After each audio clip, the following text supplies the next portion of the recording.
Hello guys! Hello Libra! Welcome Libra sa aking channel, Kapalaran 888. Ano ba ang messages, energy guidance para sa lahat ng Libra? Ito ay general reading for the last 2 weeks of February 2025. Meditate Libra. Meditate. Same with the Capricorn nata to. Okay. Ano natin.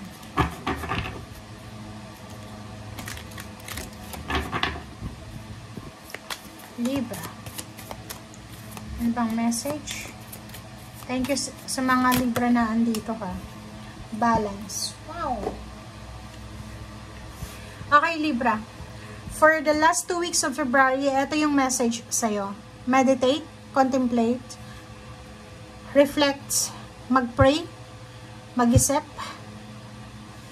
Kailangan mo ng time para sa sarili mo, sa Panginoon, sa nature, spend time sa nature, balance. And yung energy na to, pareho lang, Libra. Makinig ka ha. Balance. Take time to relax. As much as possible, sa last 2 weeks ng February, mag-relax ka. Balance. Okay? Kailangan mong alagaan ang sarili mo. Self-love, self-care, balance. Maglagay ka ng boundaries sa trabaho, sa relationship. Huwag masyadong workaholic, huwag masyado din na tamad, balance lang. Okay? So, eto siya. Meditate. Lahat ng sitwasyon na pinagdadaanan mo sa ngayon, may rason yan. Huwag mong masyadong pressure yung sarili mo, na hindi ka matutulog sa gabi, sa kakaisip kung ano yung mga dapat mong gawin, ganyan, ganito. Kailangan mo ng balanse. Yun yung sinasabi ng baraha. Yun yung sinisigaw ng baraha mo dito. Kailangan mong balansehin yung isip at puso mo. Masyado kang balisa.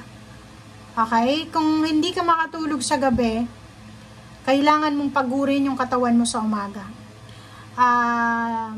Magpa-araw ka, di ba? Paggagising mo sa umaga or kung hindi ka makatulog sa gabi, kumuha ka ng upuan mo, tapos sa labas ng bahay nyo, maupo ka, nakaharap sa sun. Okay? Sa araw. And magpa-araw ka, yung pinaka-safe na pagka-araw naman natin, di ba? Sabi ng doktor, is simula sa umaga hanggang alas 4 ng hapon or alas 2 ng hapon. Depende yon sa kung nasa Middle East ka or nasa Pilipinas ka naman. Depende yon sa'yo. Okay? Kasi hindi naman natin kayang simula umaga hanggang hapon. Basta magpa-araw ka. Okay? Next is take care of your mental health. Take care of your health, physical, emotional. Mag-pray ka. Napaka-importante yung prayers, guys.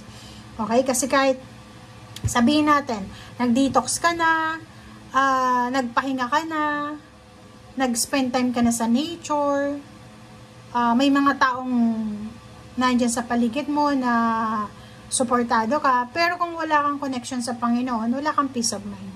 Okay, so first of all, kailangan mo mag-pray, humingi ka ng tulong sa Panginoon na sana Lord, ibigay sa'yo yung tamang direksyon, ibigay sa'yo yung tamang action, yung intuition mo, sana busugin ng Panginoon ng information, ng guidance para sa, 'di ba, sa mga iniisip mo.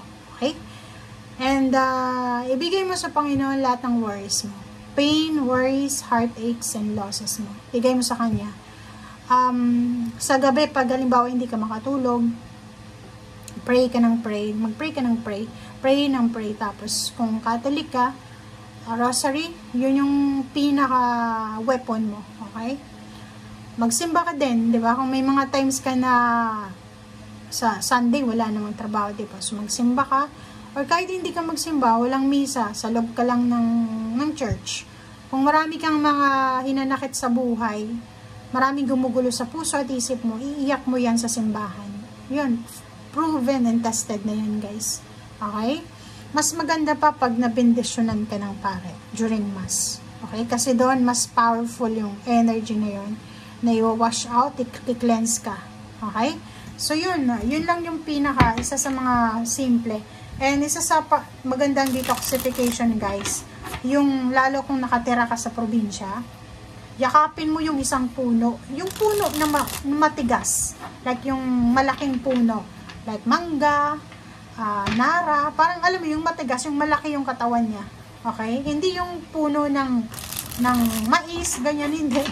Yung puno talaga siya na kailangan mong yakapin kasi yung negative energy from your body will absorb, the tree will absorb it. Okay? Ma-absorb yan ng tree and isi-send back down yan sa lupa. Okay? So, after nyan, marireplenish yung energy mo. Maniwala ka. Totoo yan. Okay? So, yun. Ang nakikita ko sure dito may the moon.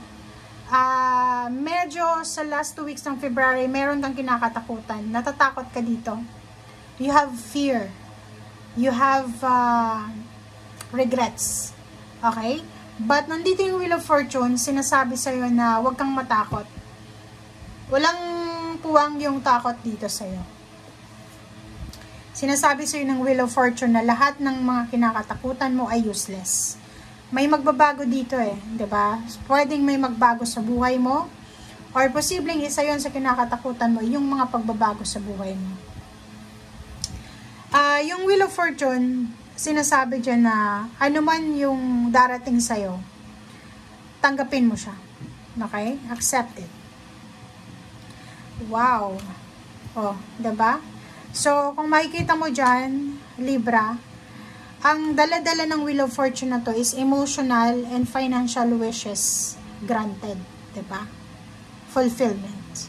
So, ang magbabago sa buhay mo, hindi ka dapat matakot kasi yung pagbabago na to is magbabago yung emotion mo, environment mo, magbabago yung trato ng mga tao sa'yo, magbabago ka ng yung environment mo biglang magbabago. Siguro emotionally magkakaroon kayo ng pagbabago sa pamilya. Kung dati palaging away ng away, ngayon may mga pagdadamayan or mayroon na kayong mga anong tawag dyan? Meron na kayong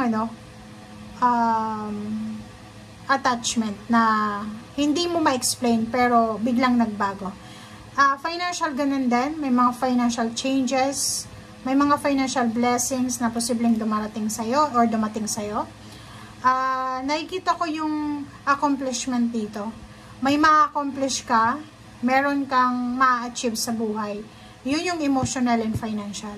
Siguro unti-unting magbabago yung financial stability mo. Kung dati ay imbalance, after this February, pwedeng pagdating ng March, magiging masaya ka, emotionally happy, financially happy, and yun, ma-accomplish mo yung mga bagay-bagay na talagang pinagpipray mo. Nakikita ko rin sa'yo dito yung problema sa pera, yung imbalance sa pera, posibleng mabalanse din siya. Okay? Nakikita ko sa'yo dito yung mga utang mo, kung may utang ka sa ibang tao, may utang ka sa ibang tao, may problema ka sa health.